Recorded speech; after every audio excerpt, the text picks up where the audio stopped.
Welcome back. Well, if your children love video games, chances are they're playing one called Fortnite, and it has experts and some parents alarmed.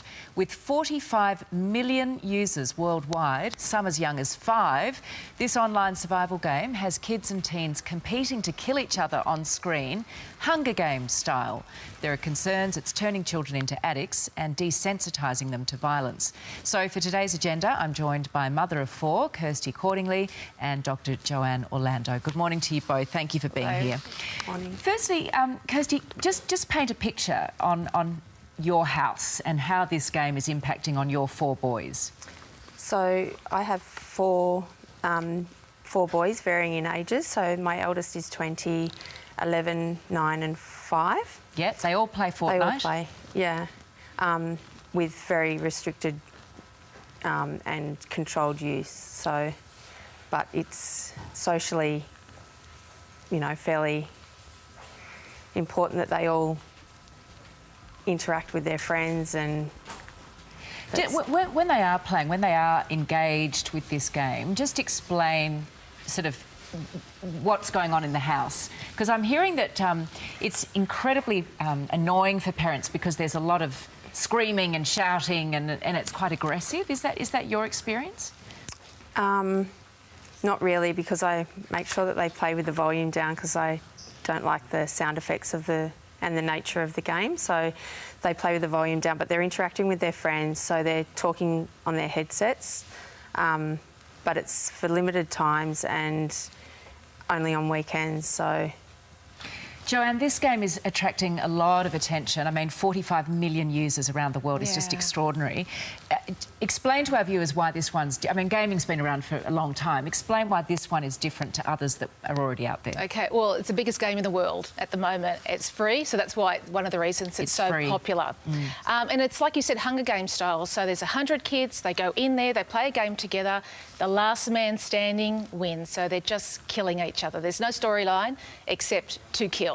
That's the aim of it. And kids are going on there with their friends, they're playing. It's almost like their playground, but it's online, and they're playing with each other but killing each other. What sort of weapons are we talking about? Rifles, picks, any kind of violent kind of weapon. And then you can buy new skins. It makes your weapons look better. You can buy new skins, make yourself look better. They don't cost very much, but it is a free game. And the aim of the game is to obviously kill everyone and be the last person standing. That's it, only aim, yes. Because it has been described as gory, but parents are suggesting that because it's comic style, it lessens the impact. What are your thoughts on that? Oh, I don't agree. I think that the content is still quite violent, and, you know, the nature of the game is still quite violent, and, you know, the intent is there. So for me, it doesn't lessen it at all.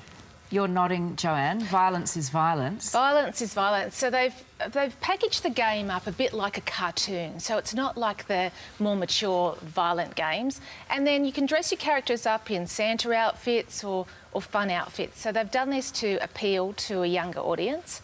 But violence is still violence. You're still killing. And what you're doing is when you're killing, you're actually looking through the sight of the gun. So you are like first-hand killing. You're not watching someone else kill. So that's very real-like. And I think for younger children, if a 6 or 7-year-old is playing it, you know, that's quite a huge impact to be able to shoot a gun and kill someone. Give us the facts. Is there a link between children playing games like this and potentially being violent later in life? Or not necessarily later in life, but later perhaps in the playground? So I follow this research really closely. So there's no actual direct link between a child playing a violent video game and then going and doing something violent. But what it shows is that if your child is more predisposed to being a bit more aggressive or is sensitive to that kind of behaviour, then it's likely it will have a greater effect on them. But you think of your average 10-year-old boy, you know, they can play this game, they get really amped up, full of energy. So when they come off it, if there's nothing for them to do, they're probably going to go and wrestle their brother or do something physical because they've got all the energy and adrenaline running, you know, through them by playing this kind of game.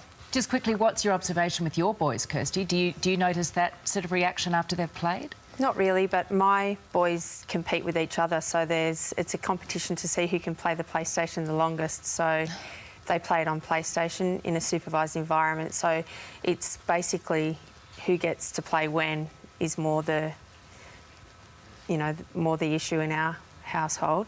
And my parameters are set so that they have to go outside after they've played or that sort of thing. So I guess that's the advice, isn't it, Joanna's parents, just to be monitoring, be across it and make sure there's a mix of other things going on. We're out of time, sadly, but great to have your insight. Thank you very much indeed.